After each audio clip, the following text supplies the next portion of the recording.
For the assessment, first, review the client's chart, including the client's medical history, client's previous activity level, and the client's activity order. Assess client's physical readiness. Assess client's HR, BP, and orientation to time, place, and person.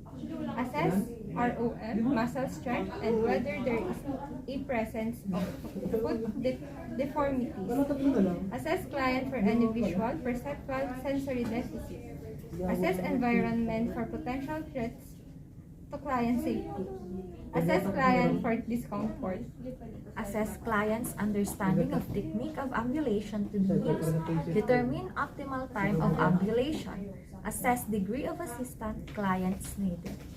For nursing diagnosis, we have activity intolerance, ineffective peripheral tissue perfusion, decreased cardiac output, fatigue, risk for impaired skin integrity, risk for injury, and impaired physical mobility. For planning, expected outcomes following completion of the procedures are: clients will ambulate without episode of injury, client is able to ambulate without excessive fatigue or disease, clients will demonstrate correct gait, client will resume social and self-care activities. Prepare client for procedures. Explain reasons for exercise and demonstrate specifically technique to client or caregiver. Decide with client how far to ambulate. Schedule ambulation around clients' other activities. Place bed in low position. Slowly assist client to forward upright position. If in chair, have client sit upright with feet flat on floor. Assist client in bed to a downward position on side of bed.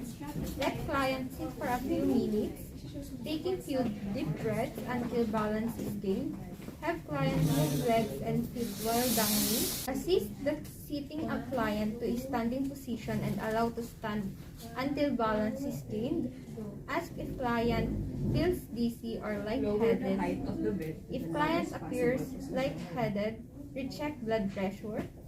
Care must be taken if the client has IV fluid or a Foley catheter. Obtain an intravenous pool with wheels that can be pushed as the client walks. Urinary catheter drainage bags must stay or below the level of the bladder so a second person may be needed to assist. If ambulation device is used, make sure it is appropriate height. First, the crutch measurement, standing, supine, and then instruct the client to report any tingling or numbness in the upper torso.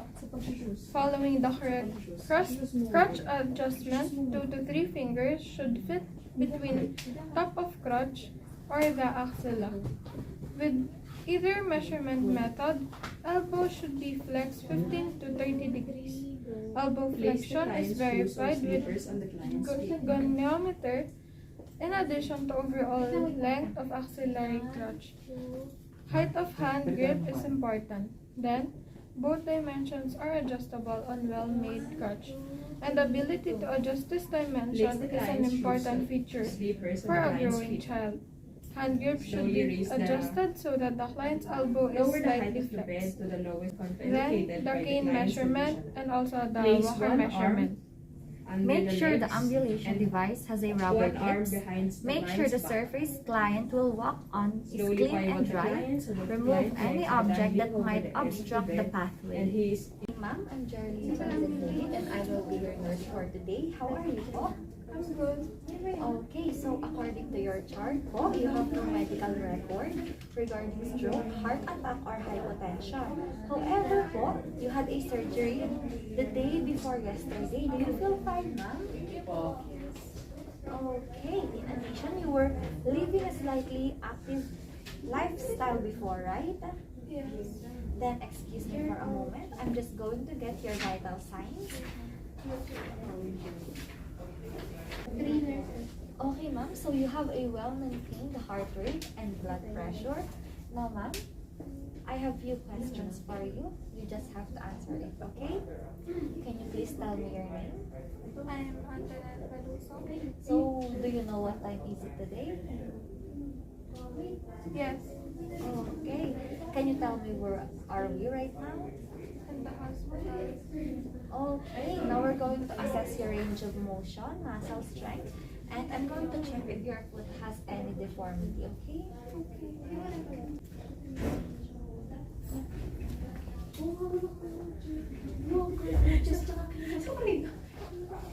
Okay, you're fine. Are you having any problems related to your vision? Then how about this? Can you tell me how many fingers I'm holding up? How about this one? This one? One. Okay, that's lovely. Then do you have any problems relating to your senses? Then that's good. Excuse me, I'm just going to close the door and clear your surroundings, okay? Do you feel any discomfort? Okay, then shall we proceed? So, what is your understanding about ambulation? Transferring client from bed to chair with bed in low position. Oh, do you happen to know some techniques of it? Assist client to sit in Okay, position ma'am. So, beside the ambulation bed, po is the ability having to chair in walk position at without 45 any degree angle to the assistance. bed. Since you've Allow been in client bed to for a sit on the short side of the period of bed time, for a I'm few going to minutes assist you before by transferring providing the you chair. support. Ask if So, client feels we're going to dizzy. start Do not leave our client procedure in 4 unattended hours, during okay? landing. Okay. Wait, ano ba yun?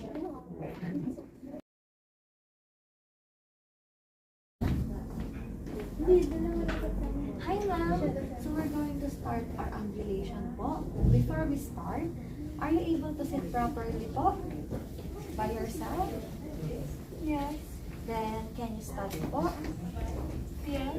Are you able to walk? Slightly. Okay. Okay, ma'am. I'm going to assist you in sitting. Transfer belt. Transfer belt.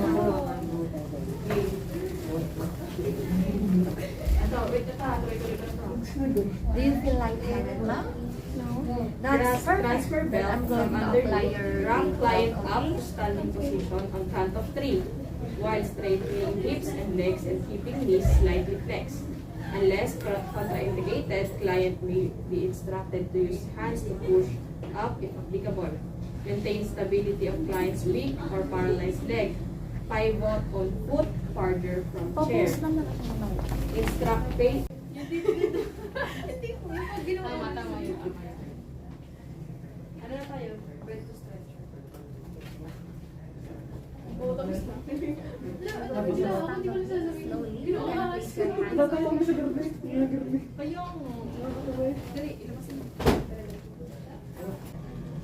Can you stand properly?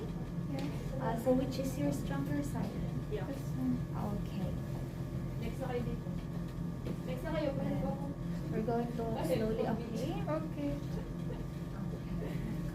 Okay lang. Okay lang. Pagkatuloy ako sa last na. Assess for strength and balance while the patient is walking. Do you feel dizzy? No.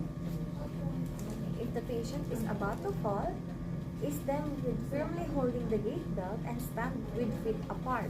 Extend legs, then let the client gently slide on the floor by bending knees to the lower of the body. Bend your knees. Move.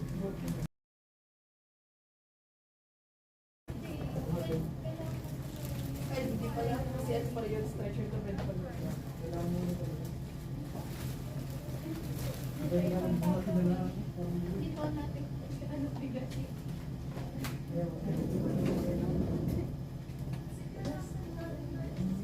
Okay, then do you feel dizziness? That's perfect. I'm going to apply gait belt.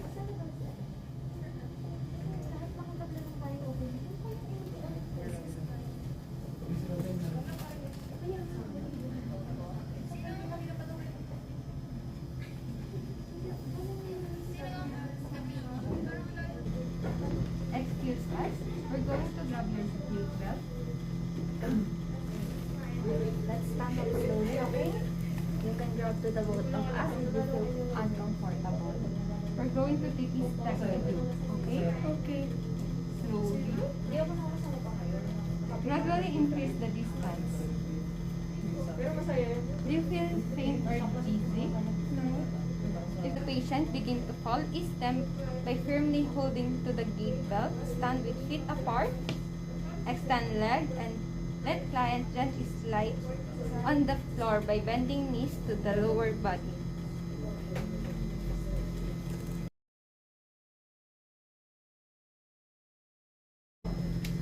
Okay, so before we start, we will choose the appropriate crutch movement. For 4.8, begin in a tripod position. Crutches are placed 6 inches in front and 6 inches on the both sides.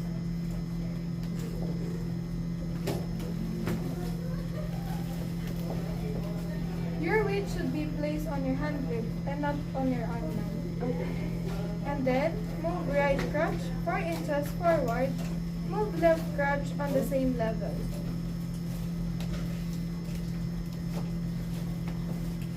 Move left crutch 6 inches forward, and then move right crutch on the same level. Okay, and then repeat the sequence.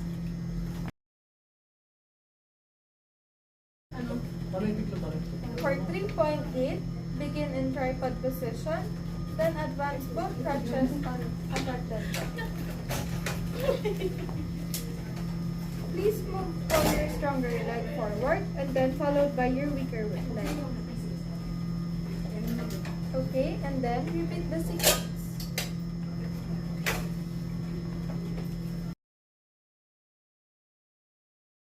For 2.8, begin in tripod position and then move left crutch and right foot forward.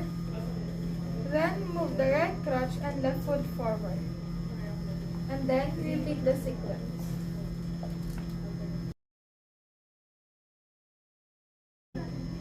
For swing to gait, begin in tripod position and then move both crutches forward. Okay po, lift and swing your legs to the crutches, then let the crutches support your body. Repeat 2 previous steps.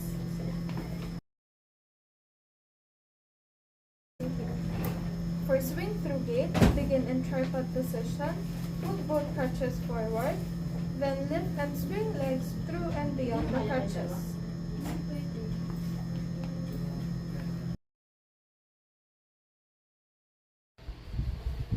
Okay, so please let me assist you in climbing these stairs. First is to begin in tripod position. Then transfer your weight into the crutches and then advance your unaffected leg to the stair and align your crutches to your leg. Is that okay? Yes. And then repeat the step until you reach to the top.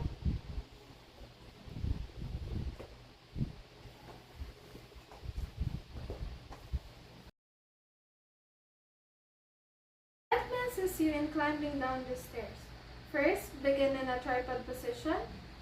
Kindly please transfer your body weight into your unaffected leg and then move your crutches to the stair while transferring your weight and then move the affected leg forward. The client moves the unaffected leg to start and align with crutches and then repeat the steps until it is done.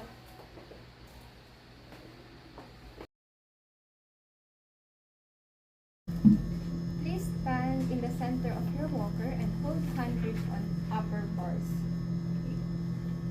Lift walker, move it 6 to 8 inches forward. Set it down, making sure all feet is on the floor. Take a step forward with either foot and follow with another foot. If there are unilateral weakness, after the walker is advanced, instruct the client to step forward with a weaker leg, support self-lift arms, and follow through with an involved leg. For client safety.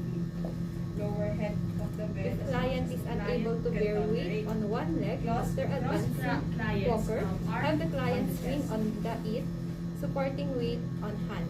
2. Place slide board under Begin by placing Placing cane on the side opposite of the involved leg. Place cane 6 to 10 inches forward while keeping body weight on both legs. Can you move your involved leg forward, then proceed with the other leg? Repeat the steps. Obtain client's vital sign after. Observe skin color and ask about client's energy level. Evaluate client's subjective statements regarding the experience. Evaluate gait of client. Observing body alignment in standing position and balance. Observe client's ability to perform self-care activities.